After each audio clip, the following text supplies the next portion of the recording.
My name's William Chicky. I go by Bill.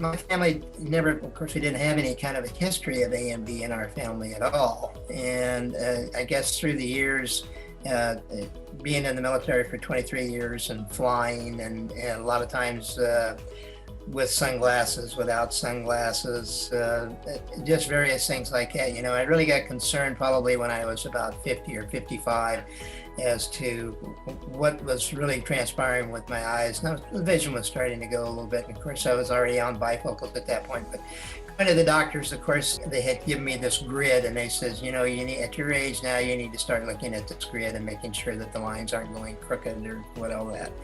And of course, I was kind of relinquent. I said, no, my eyesight's great, still doing good and everything. And so I went along. And eventually I started seeing a little bit of distortion in the lines. And going back to the regular optometrist that I was going at, they kept checking it and everything else was there, but they never said anything about AMD or if there was any signs of AMD in my eyes at all. Make a long story short, probably 3 years ago or 4 years ago, I'll back up a little bit. I'm a Shriner, and then of course I'm part of the Legion of Honor, which is all of the military portion of it. And every year we go back to Washington, D.C., and we lay the wreath at the tomb of the unknown soldier. And then this one year, about 3 years ago, we had gone back. And in flying back, I kind of was looking at a magazine, and I was noticing that my eyesight was starting to get a little bit distortion in there with between the left eye and the right eye. And while we were in Washington, I kept watching it and watching it. It was getting a little bit worse and worse. And so when we got back, I went to the optometrist, and of course they got in and they said, you've got an AMD problem, and it looks like it might be a wet AMD. And we're going to send you down to Austin Retina to have them look at it. Well, I went down there, and of course, consequently, the first thing they did was give me an eye test, and I couldn't read any of the letters with my right eye at all. I guess it had really deteriorated. I was concerned about flying in the airplane at higher pressures. Did that cause it? You know, a detached retina, you hear about that, and people flying with those things are very dangerous. And Dr. Wong looked at it, and he says, you've got a pretty severe case here. He says, I want to start treatment immediately. And of course, we were both shook up, my wife and I were, and he says, well, what's going on? And he explained everything to us. It was what was transpiring with the right eye. The left eye had dry eye and AMD, and it still has that now. So consequently, we said, yes, by all means, let's start. So we started the injections right there. After the second injection, my eyesight was starting to get back to where I could start to read out of the right eye, which was very promising at that point in time. So that's kind of where we started. And then how I got into the program was Chris was his assistant there in charge of the team down there in Austin. And he had called me in and had told me what was going on, and a new program that had come out, and it was called Archway. And of course, I had no idea what any of this was all about and everything. And he explained the whole situation to me in great length, and it really sounded like a program to get into, especially on the research side. If there was something that is going to help either myself or other people as we go down the stream, I wanted to do that. And of course, when we were given the information that we wouldn't be, I don't want to say a guinea pig, but some of the people would either not get the solution or the correct medications, and others would. It was a matter of we were all going to get the same thing. And of course, he explained the part about becoming a candidate and getting the implant. Well, that even excited me a little bit more at that time. Unfortunately, I wasn't selected to be part of it at the beginning of the program.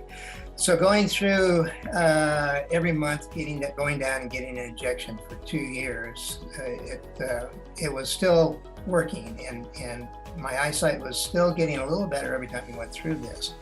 to where I think we got up to 2025 is what we were getting out of the right eye. That's where we started with it, and of course, then we went into the implant from there.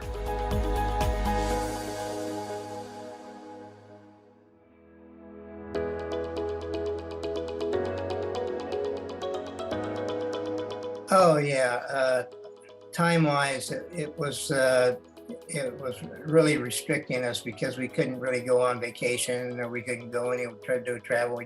Used to do a lot of traveling with RVs, and consequently you're gone for a month, 2 months, 3 months, and so we that all came to a standstill.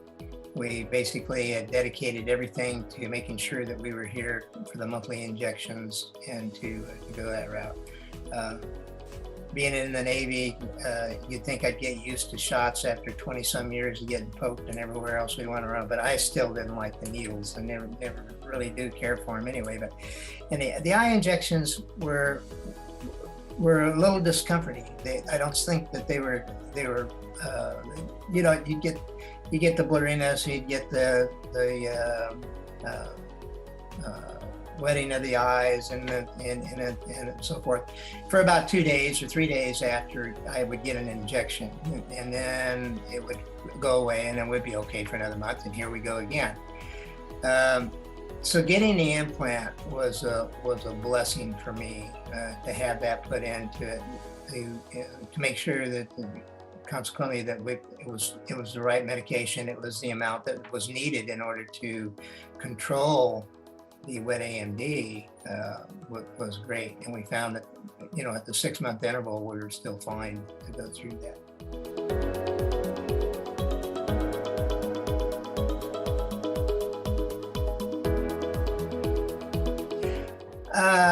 Well, of course, anybody messing around with your eye, you're worried about what's really transpiring, what's going in there. And Dr. Wong and the whole team down there were very informative about what was going on, the procedure, what they were going to go through, and what they were going to do, and consequently, of course, what the outcome of after the implant was put into it was explained very well.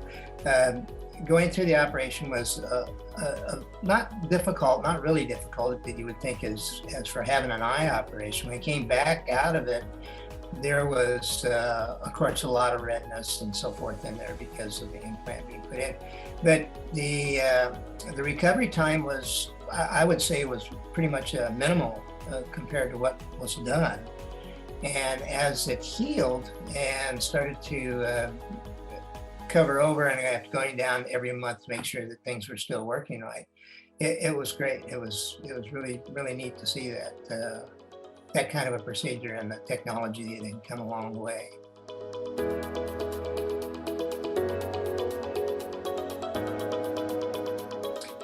I think it's even improved more so than from the monthly injections, and I think it's because of the fact that the serum is constantly being applied to the eye, and we don't go for 30 days and then get another application of it. I think that if they look at my records there, they'll see that I have gone up in the numbers every time we've gone down to see how many letters I have been able to really read.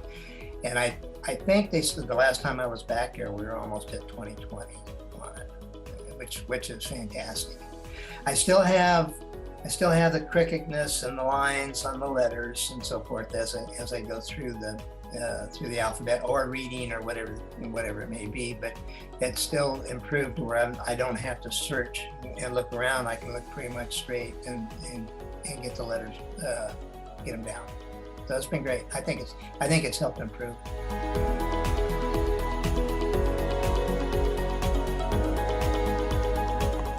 Yeah, here again, it gives us the freedom to not have to schedule around coming down and getting injections on it. And we can, if we've got a 6-month window there that we can work with to go. I mean, it's basically being free to travel and to go places we have to and not worry about it.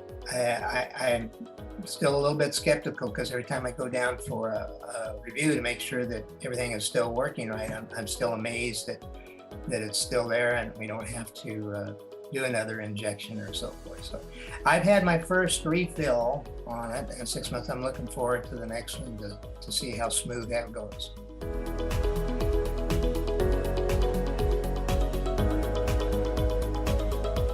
No, I was just saying, being a vet, retired vet, and knowing all of the veterans that are out there that have wet AMD, and I know they're going through probably the same process I am. I don't know if they're getting the same medications we are or injections per se, but this would be a really a great item to be able to present to the Veterans Administration for all of those vets that are out there that are either getting monthly injections. I think eventually, if they were to get an implant in it, it would be more cost effective for the military and for the vets themselves, being able to have the flexibility to go on with their lives. But I think that it would really benefit them if this could be introduced and provided to the VA to look at and see if that's possible.